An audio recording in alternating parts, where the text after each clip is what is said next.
your hand is another report full of clicks, completions and attendance rates. But the truth is, none of that proves that learning worked. In this episode, I'm joined by Nelson Sivalingam, the CEO of How Now, to answer the all-important question for L&D right now. What should we actually be measuring? We dig into the gap between activity and value, the increasing pressure to prove our worth, and why most L&D reports say a lot but mean nothing at all. If your reporting is all volume and no insight, if it's stuck onto the end of a project, well, this episode is for you. Because busy doesn't equal impact, and data only matters if it drives change. Hello, everybody, and welcome back to the Marketing for Learning podcast. As promised, I told you I had another really exciting guest lined up, and I am joined today by Nelson. Nelson, if you don't know, and I feel like everybody should know, is the CEO of How Now and the author of Learning at Speed. Nelson, hi, how are you? Hannah, thanks for having me on the show. I feel honoured. No, behave yourself. It's an honour to have you here. Tell the audience a bit about yourself. If they don't know who you are, like I said, I feel like they should. But tell everyone a little bit about yourself. I guess I'm trying to pick out the highlights of the career. Started in film, actually, but many people don't know that. Started in a production company, making commercials, music videos, came into tech, so it's quite a video advertising tech company, and then found myself after that company doing well, really liked tech, and I wanted to use tech for a problem that really mattered. So I wanted to find a problem that I could spend the next few years of my life on. Even if I didn't solve it, at least it was good use of my time. And really the problem that I was drawn to was, I'm a big believer that the right skills in the right hands can solve some of the biggest problems in the world, right? You see it all the time. And it was quite worrying for me to, at that point in time, almost a decade ago, that people were worried about this kind of skills gap crisis. Governments were starting to subsidize it. And that was a decade ago, right? The problems just got worse. And you could also see the kind of personal consequences of that, where I could look around family and friends who weren't investing in their own skill development. And I can see, well, these guys risk becoming socially and economically irrelevant. And that's a big problem, not just for them, but for us as family, but also wider society. And so it's a problem I really cared about. And so I thought, okay, how can you use technology to do that? So I very much came into the L&D world as an outsider, coming more as a technologist to look at how do you solve this fundamental problem. And I don't think it's an L&D problem, right? Like, people getting the right skills and making sure we're continuously learning isn't just an L&D problem. It's all of our problems, and we should all care. Mm-hmm. And I think being an outsider, we just came at it for a very different lens. And so as we learned more and more about workplace learning and learning and development, we formed our kind of worldview around it. And the great thing about coming from a completely different discipline is you can borrow from different disciplines, right? And quite often you find when you borrow from different disciplines, you get a completely new perspective on the same thing. And so we were able to kind of escape the kind of echo chambers that already existed. And that kind of led to kind of forming How Now, which takes a very different approach to helping organizations connect learning to those business outcomes. And then also we ended up forming our own playbook, because often what you find is when you create new tech with an old playbook isn't that effective. And we couldn't see an existing playbook out there. And so we started writing our own. We got great feedback from our customers who were using this, and they were like, this is a very different way of looking at it. COVID hit, and I thought, you know what? Why don't I write a book? Why don't I turn this playbook into a book? We all did crazy things during that time. Yeah. My crazy thing was to spend 12 months writing this book, but it just meant I can capture that playbook with those real stories into a book, and that was Learning at Speed. I love that. And genuinely, as people know listening to this podcast, I'm not a huge fan of learning tech, but I've always had a sweet spot for you guys because the data's there. Learning tech this year, I came up to you after the session and said how phenomenal. I've completely forgotten the company name that did your session. Hotel Plan. That was it, Hotel Plan. Came up to you and I said, hotel plan session literally blew me away. I found myself, I was there as like a bit of a fangirl, like, oh, I want to see inside how now. And then I started taking pictures as like a learner. I was like, wait, this is a great process. This is a great way of doing things. So I really, genuinely, I know a lot of tech companies say, we do things differently, but you guys do. And that's why we're so happy to have you here today. And as you probably know, we've recently launched our proprietary way of doing things, the People Impact Loop. And there's a big word in the middle of that, of impact, which is bounded around in our industry. We're always talking about, oh, we get impact, or tech vendors promise impact, and off-the-shelf libraries promise impact, and it never happens. And we seem on this wheel of never-ending doom, essentially. And we want to change that. And it's all about measurement, really, isn't it? But when we think about the word impact in L&D, what does that actually mean to you? What do you think impact for L&D teams really is? Yeah, it's interesting you asked that question, because just as you were saying that, Hannah, I was thinking about other functions like sales, marketing. And if you were selling something or talking about a strategy in any one of those, I don't think I see the word impact come up that often. You often put a name to the actual impact, right? Like more sales or more opportunities.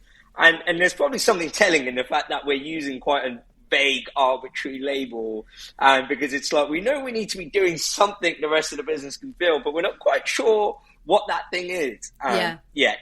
And I think really what we're trying to say with anyone who's using impact is really going back to the question, why does this matter? Why are you doing what you're doing? Right? Yeah.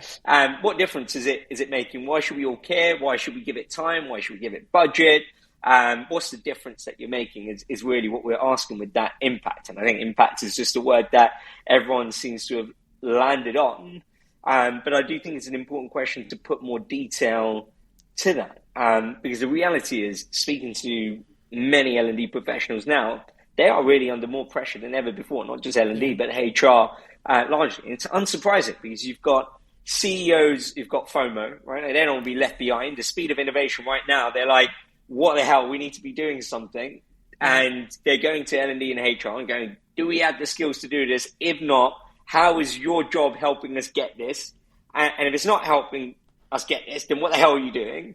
And then you've got employees who've got FOBO, the fear of becoming obsolete. Yeah. And it's real.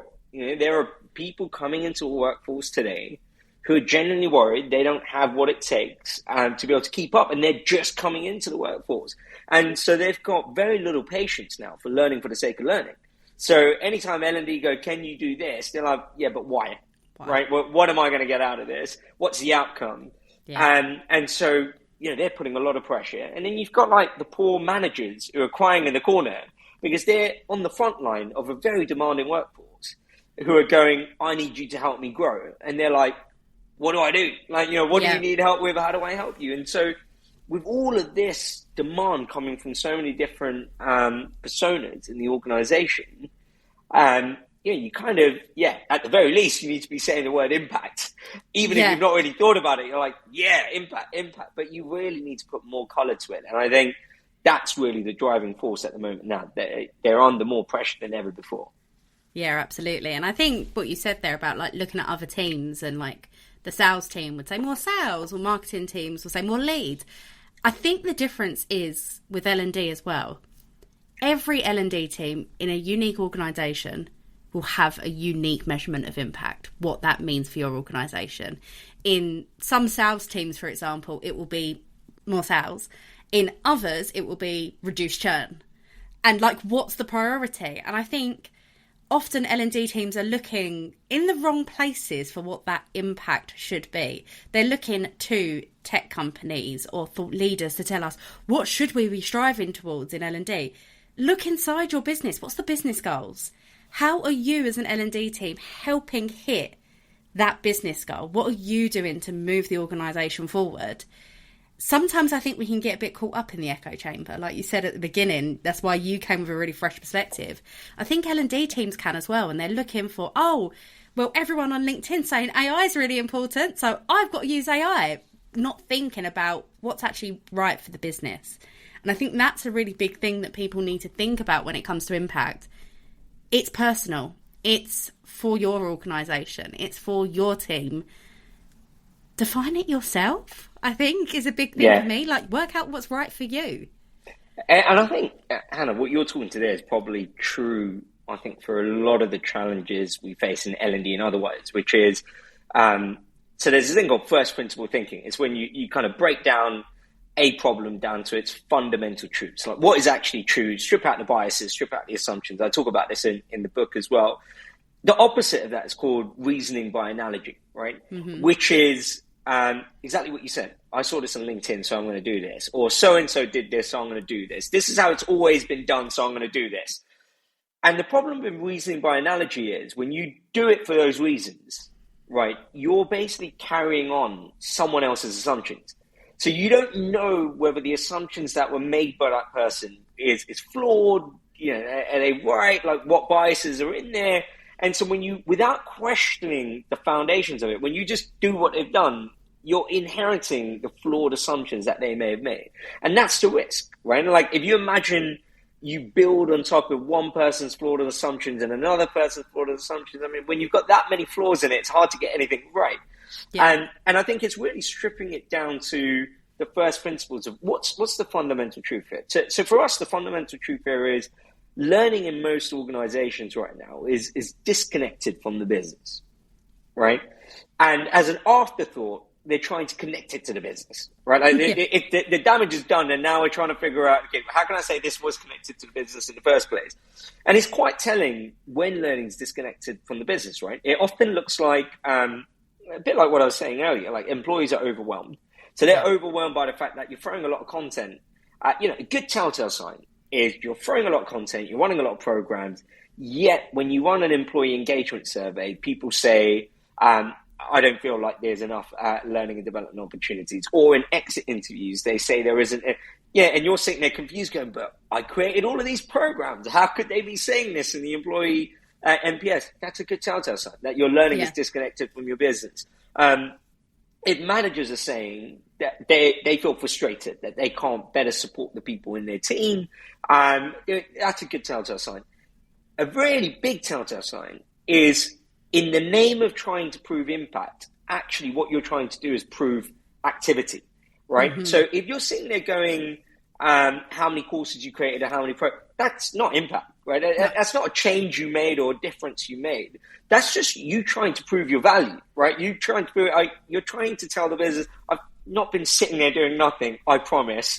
I've created about 100 courses. I bought another 1,000. I am doing a lot of work, believe me, right? Yeah. And what you end up with when learning is disconnected from the business, you get a lot of activity without impact. Mm-hmm. And a lot of people just trying to prove activity. And that's what that landscape looks like. Now, what does it look like when you connect it?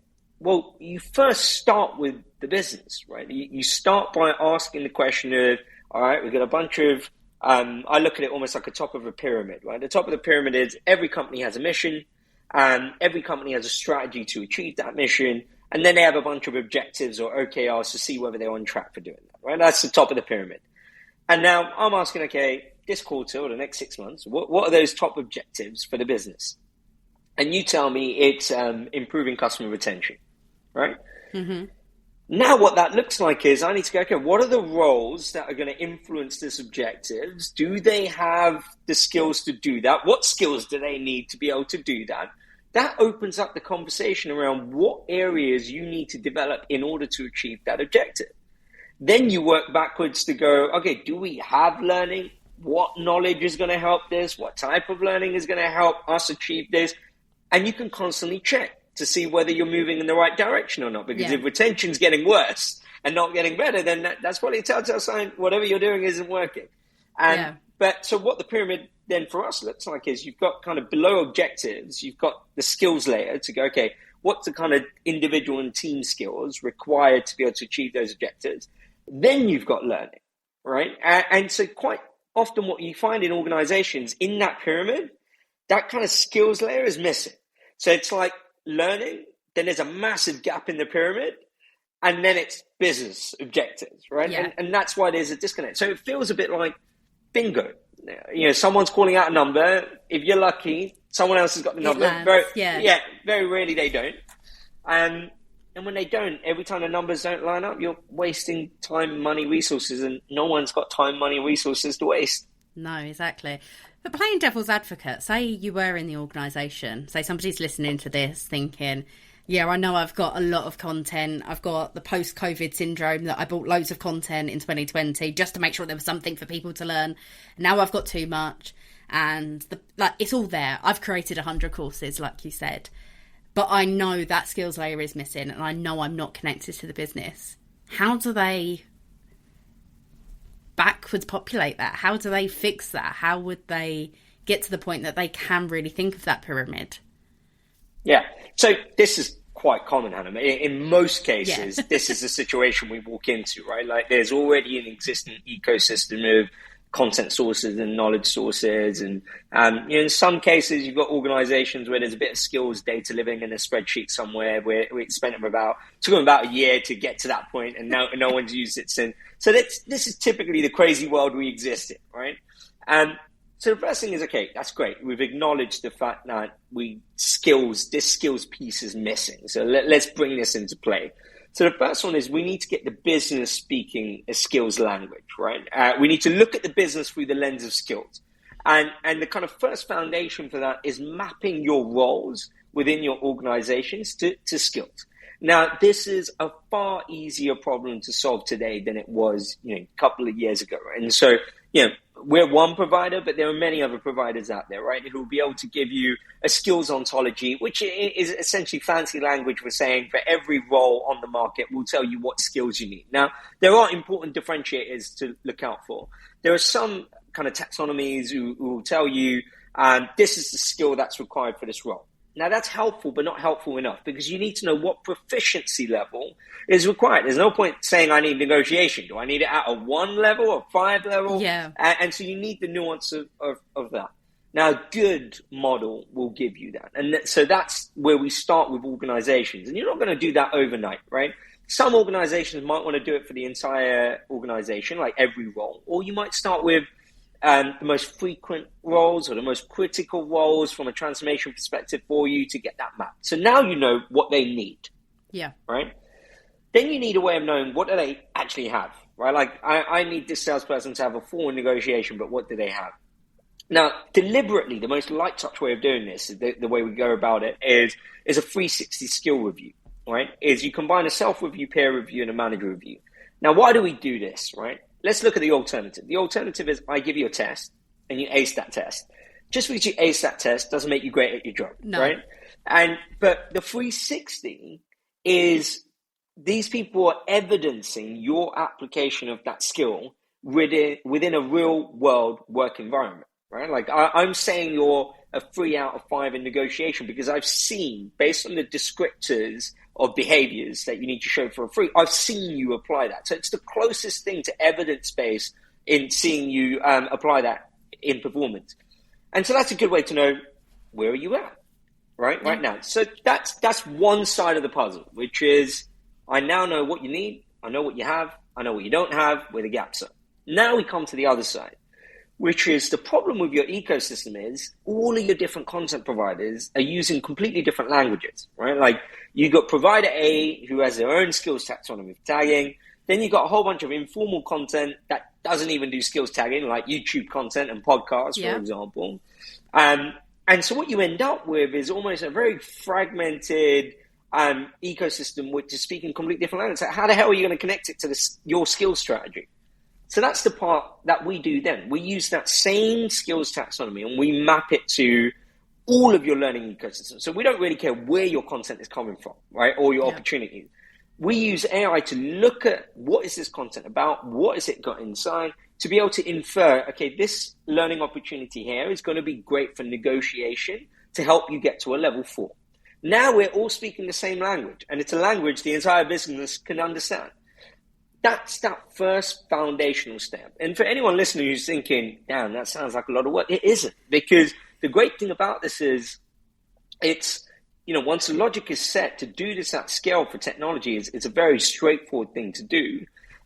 What's the part that requires work is the marketing, right? Because Yeah. if in your organization, learning has always been associated as a kind of tick box compliance exercise, the bigger part of the job here is a rebrand, right? They're all of a sudden going to be like, hold on, I thought you were the compliance person. Why are you asking me about skills now? You've got to kind of rebrand yourself there, and that's the bigger challenge. Absolutely. And I was thinking that as you were talking about it, because we talk about marketing so much, obviously, on this podcast, but we talk of it very much as marketing to employees to get them to want to take the learning. But there's also that upwards marketing piece that we touch on sometimes of marketing to the business and say, hey, actually, look, we don't deserve the seat at the table and bang our fists on the table. We're saying, this is what we do. This is the value we are bringing. And I got quite a few snarky looks off L&D as an event last year, I think it was, when I said, well, L&D can't prove value until we bring value. So if we're still living in a world where we're just churning out content, not thinking about those skills, not aligning it to the business goals, we're not going to be able to demonstrate the value that we're bringing to the business, because we're not bringing value to the business. We're doing a very good job. I don't think anyone's in L&D wanting to do badly, but I think we need to start pushing ourselves if we want to stay up to date, current. If we don't want FOBO, I hadn't heard that until this podcast. I love that now. If we don't want FOBO, if we don't want to become obsolete in our roles, we have to push forward and try to be that modern L&D function that at the moment sometimes feels like a bit of a dream world, but we've both seen it. We've seen it in organisations where it does work. Yeah, you achieve what you measure, right? Like, I think a prime example of this is, before you had all these fitness trackers and stuff like this, who cared about 10,000 steps? It's a great example of, now it's almost pop culture to say that I'm tracking my 10,000 steps. Where does that come from? It comes from you achieve what you measure. Now that we can measure our steps, we're now aiming to achieve 10,000 steps. And so if you want to achieve meaningful impact in your organization, that's only going to happen if you measure it, right? Like if you're only measuring, and this still happens today, if you're still measuring 40 hours a month that someone has to do or how many courses they've completed, then there's a good chance you probably will achieve that, right? There was one organization I remember when we were partnering with where they were all, I don't know if they comped, or their performance was set against 40 hours a month. Okay. I've never seen a workforce who so relentlessly wanted to track their, but it made sense. Yeah, it made sense because they were, their performance was being measured on that. And, you'll find a way.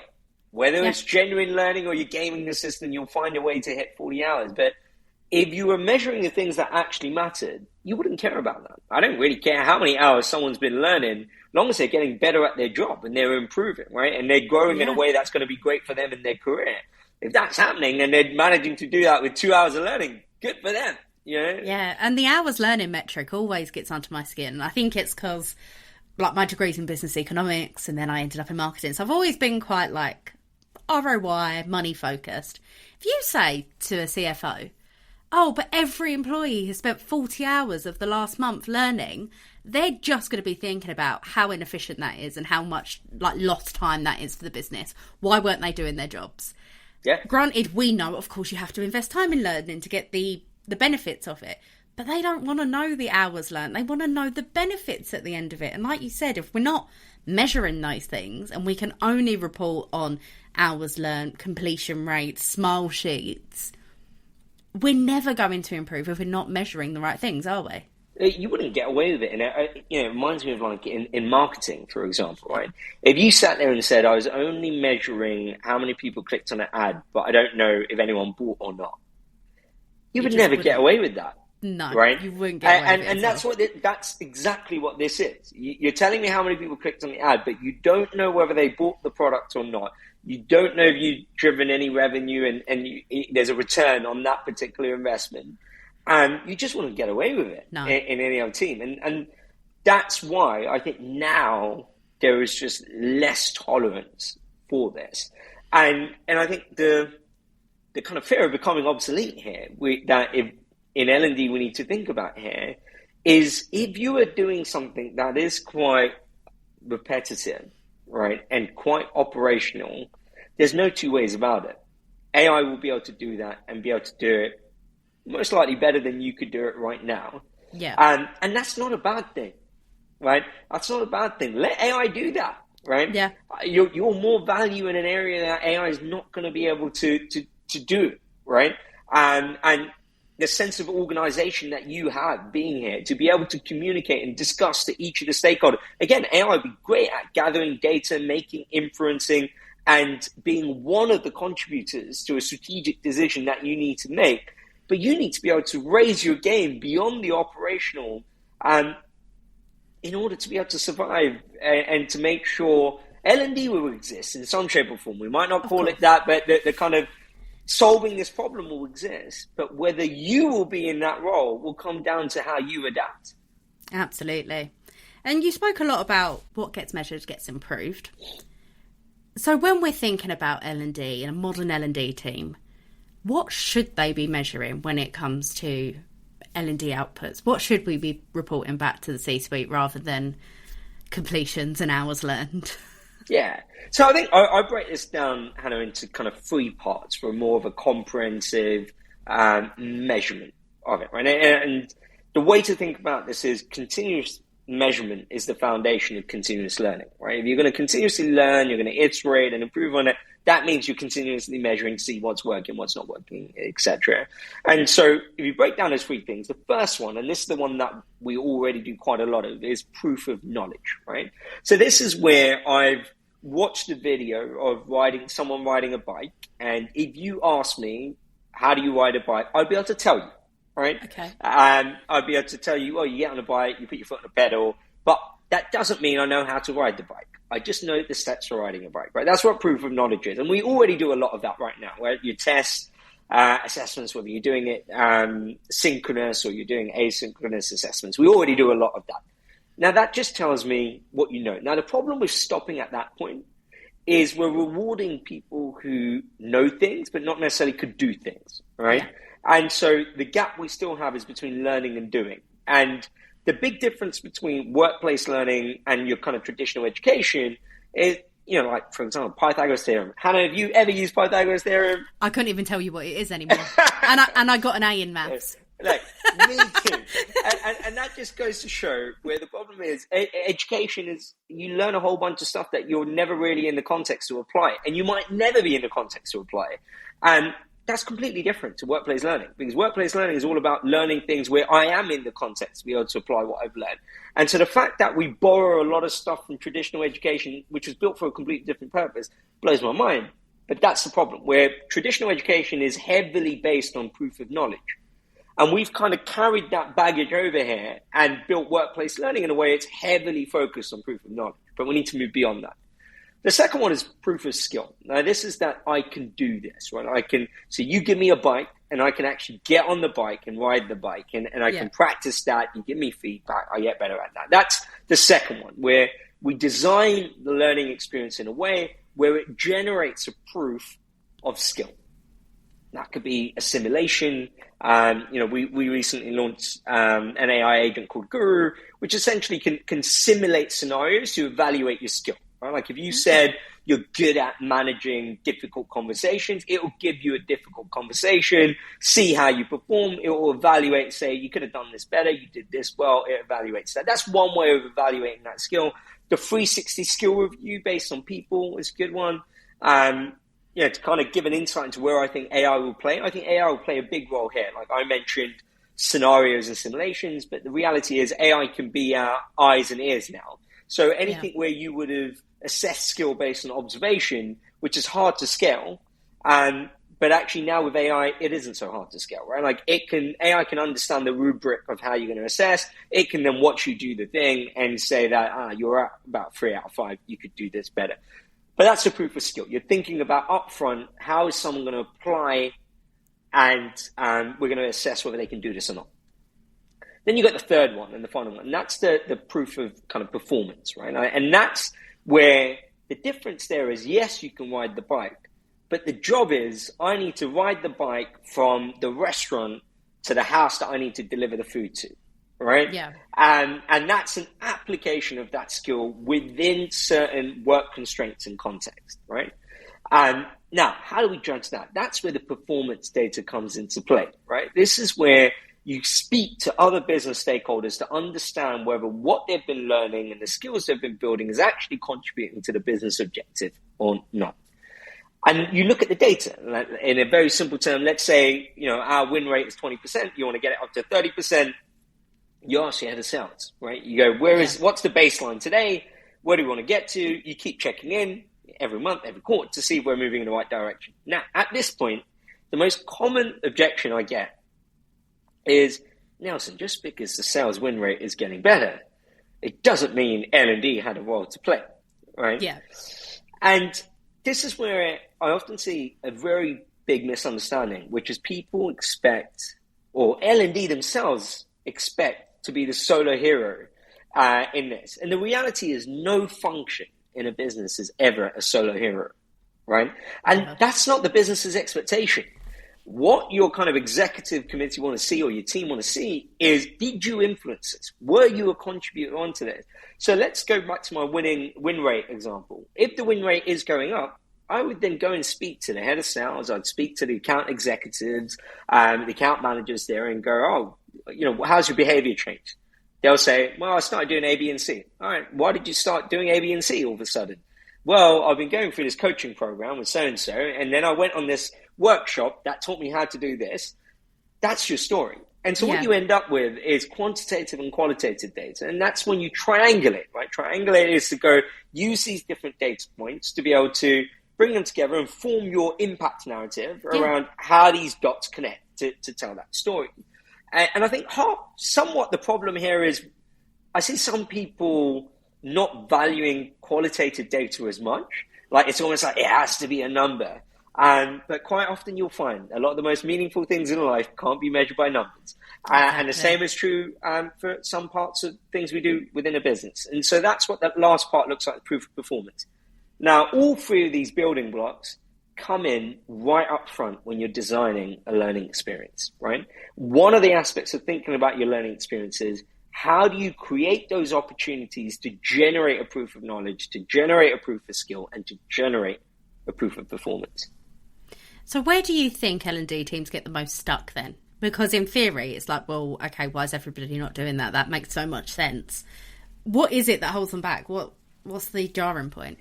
Well, I'd say it's quite different now. If you had asked me a couple of years ago, we were stuck at proof of knowledge. No two ways about it, right? We've been, again, coming as an outsider, we've been talking about skills since we first started, right? Yeah. I don't know how many learning technology providers can say this, but our first iteration of our platform had skills. The same philosophy, connecting learning to skills, so you're building the things you need to do your job well. But it didn't land well, quite honestly. People didn't get it. So we'd try talking about it, then we'd have to play it down because people were like, no, skills, no, we're not ready for this, etc. And I feel like we've lasted long enough to get to a point where actually now the world has kind of come around. And so now I see a lot more, not enough is happening. The adoption is starting to happen, but we're very much in the early days of that type of thinking of connecting learning to skill. And so I feel like we're now at the stage of generating proof of skill. And the reason it hasn't been done much is there are things that are difficult to do. Now, here's my pet peeve, if you want, right? There's a few things that are really hard about doing proof of skill. We spoke about this earlier around knowing what skills people need, what skills they actually have, and measuring that. But the thing is, this is where AI is really good. AI is really good at helping us solve the problems that we could never solve before because it was just too hard to do manually as humans, right? Yeah. Instead of using AI for that, it really hurts me to see AI being used for trivial things to like automate and just do terrible things faster, right? When we actually could be finally climbing that peak that we could never climb before using AI. But anyway, that's my rant over. Yeah. But that's where I think AI will play a big bit with generating proof of skill. And I think that will naturally get us to the proof of performance, right? Because to generate the proof of skill, we will have to have conversations with the wider business. And quite often I see it's quite simple, practical things that get in the way. Like you've got L&D people who've never spoken to the business stakeholders. Yeah. Right? Like that's just a simple, practical thing. If you had some form of relationship with your head of sales, head of marketing, you're talking to other business stakeholders, it's a much easier conversation to go, how would you know if this is working? Yeah. I know you asked me for this program, but how would you know if this was working, right? It feels like a more awkward conversation to have if you have no relationship and like the first thing you say to this person is this, right? Well, it's so funny you say that, Nelson. We had a guest earlier in the series, Heather Burwright, and she said exactly that. We were talking all about that relationship building, and you can't just go up to somebody and go, no, you're wrong. That's not how you do it. That's not how we're going to build good relationships. And I think a lot of our problems in L&D do come back to the fact that we've been in a silo for so long and we're so content just in our little L&D bubble. And actually we need to make friends beyond that. We talk about that a lot at Maths, especially in our training calls, of like that business partnering and actually going out and having friends. And marketers do it so well. Marketers know everything about the business. And I don't think it's just in our character that we're all quite sociable people. It's quite deliberate too. We do need to know what's going on in the other functions. L&D need to take a bit of that. And 100%. Like you said, we're terrified of the qualitative data. We're terrified of having those conversations because people want a number to it. But a project I've just completed, they told me, went in and they knew that their L&D function was a bit of a mess and they're doing a big old overhaul process at the moment. And they said to me, everyone says there's not enough time. Time is the only reason. But then when I dug deeper, it was, they haven't got enough time to spend the hours it was taking them searching through the platform, or away from, like some of them were in factories, so away from the actual machine line. They couldn't do that, so they only had 5 minutes, so they needed something much more bite-sized. And you wouldn't get that if you asked a drop-down list of, why don't you get involved in learning? Time. It's easy. I haven't got the time. But you need that narrative behind it to solve the problem in the first place, and then to measure the impact. We need to get more comfortable. Yes, I do. Like I've already said, I've got an economics degree. I like the numbers. I like the data. Quants is so important. But we need to be able to tell that story. And like you said, actually bring those different pieces of data together to say, this is what's happening. And we can't do this without the voice of the audience, without the voice of our stakeholders. We can't do it without the conversations. And it's such a big piece that I think L&D miss far too often, in my opinion. 100%. I think the time spent learning one, I think year after year, there's surveys that come out that say the biggest blocker to learning is time. And I think what you find there when you dig into that data, much like you said, is you find all of these people who are saying time as a blocker are learning, right? They're just not learning inside your ecosystem, right? If you ask them, are you listening to podcasts? Are you reading blogs? Are you on LinkedIn following a bunch of thought leaders to get like nuggets of knowledge from? They're doing all of that, right? It's just, it probably doesn't come under the definition of what you're saying or thinking about is learning. But also you're not the ones providing them with that. What they're really saying to you is, I don't have time to learn the irrelevant stuff that you think is relevant for me. That's what they're saying. Right? I don't have time to learn for the sake of learning and do the things that you think are important to me. And so one or two things need to happen. Either you need to do a better job of explaining to me why this thing is important, right? This is where the marketing piece, and this is why I love what you do, because that is really important, the marketing piece, because it helps identify the unknown unknowns. Right? Yeah. I might be able to find the known unknowns. I know I have this knowledge gap or skills gap, and I'm going to go find the thing that's going to help me close that gap. And I can do that. That's fine. But the things I don't know, and they're important. That's where L&D play a critical role of going, look, this is where the market is moving. This is our organization's journey within this market. Based on that, we think A, B, and C is what we need.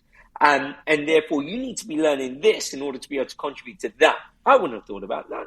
That's where the role they come in. And so you've got to get better around talking about the value you're going to offer that individual. And the second part touches on what you said, or make it easier for them to find the things that they're already finding, but make it easier. And this is why I usually use this analogy of kind of, you're no longer creating everything someone's going to consume, right? You're more like the conductor of the L&D orchestra, right? Like you've got to put down your instrument, right? And pick up the waving stick and everything, the instruments here are all of your different sources inside your ecosystem. And you're just taking out the friction for people to find stuff. If they're already going to a blog, then bring that blog into, one of the things, again, I'm biased, but we do well, is you can bring in your blogs, you can bring in your YouTube channels, you can bring in your podcast feeds.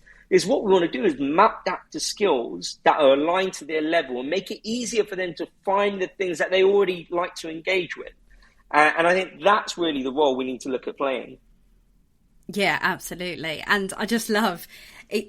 This whole series has been about the people impact loop, and Ash and I were so purposeful when we made it a loop. It's never ending. We go straight from the measure and impact piece, straight back into the business insights, straight back into the campaigns. It's a never ending loop. And you've said about removing the friction, and I did another episode with Tom McDowell, and his word of the whole podcast was frictionless. We need to be making it frictionless. And I promise anyone listening that Nelson hasn't heard either of these 2 episodes yet. But it's so, so important that we all start thinking about how we can really remove the friction. Like you said, we do it in marketing. It's the UX design. We think about how do we actually get somebody to purchase our product, how they navigate through our website. We don't do enough of that in L&D. And that's what your research is going to be showing you. That's what the measurement is going to be showing you. And like you've already said, what gets measured gets improved. So you realise, there's a big gap there. How do we change that?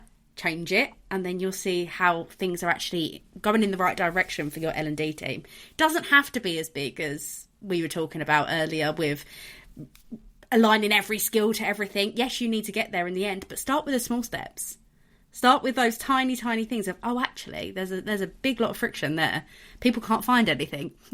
That's a big bit of friction that most organisations see.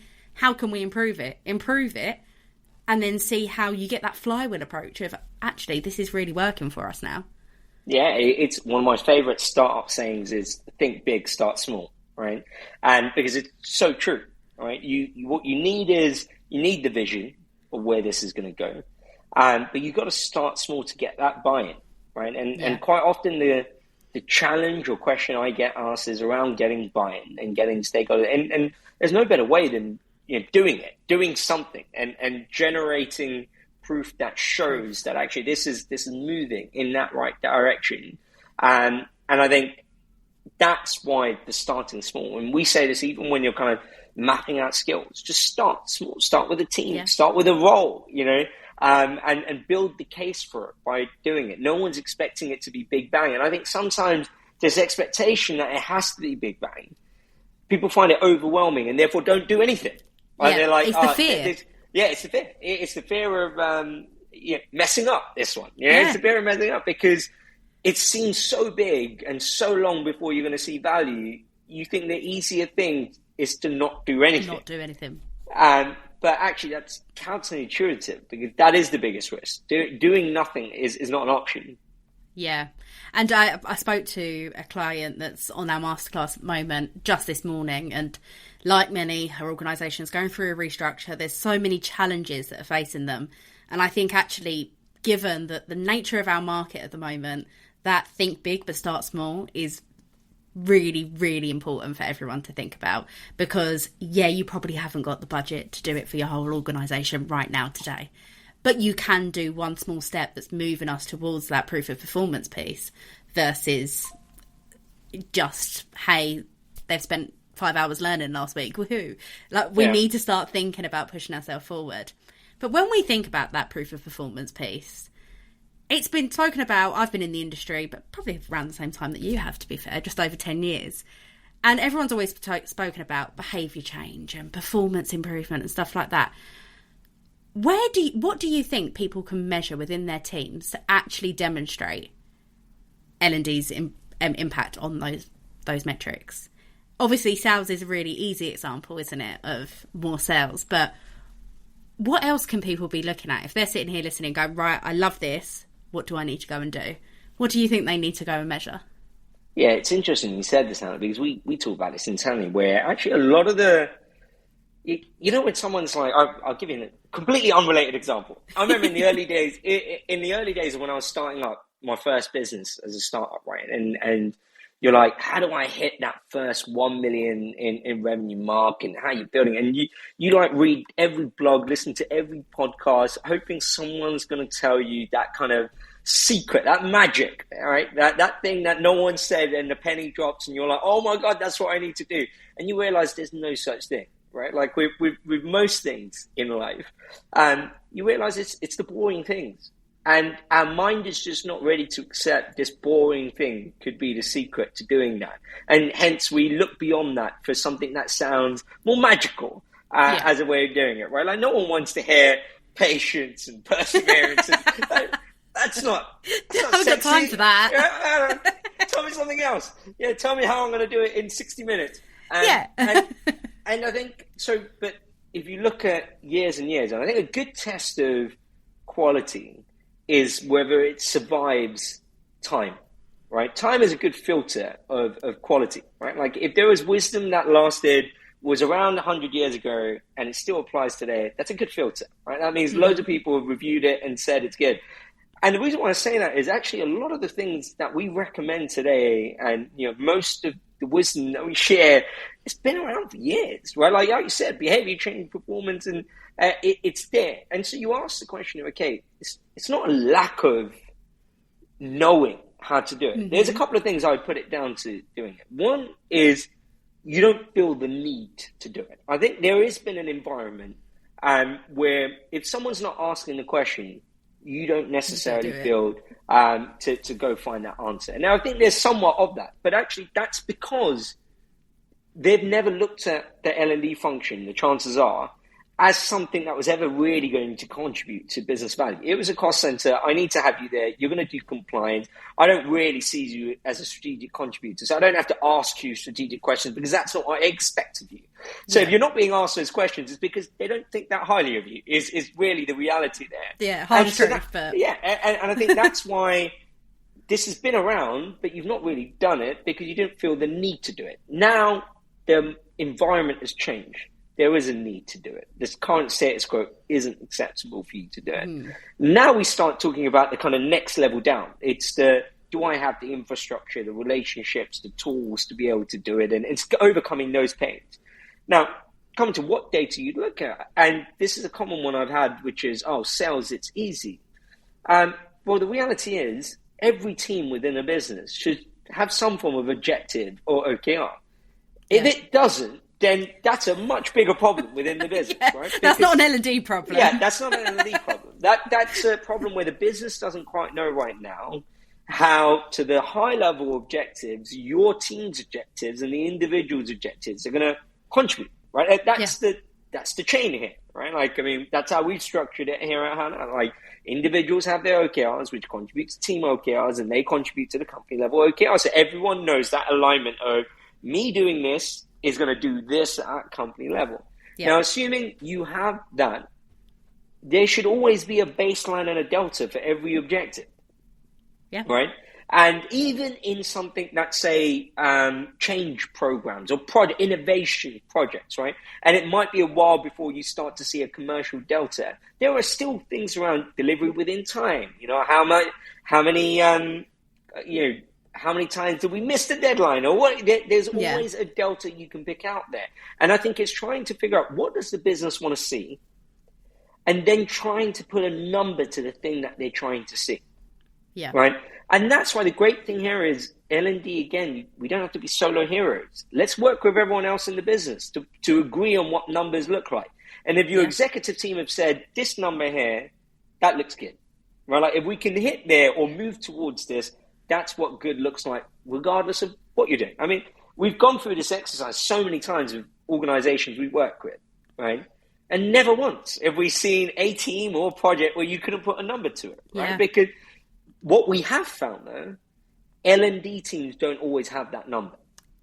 Right? So how it typically works is we ask the question, L&D don't have that number.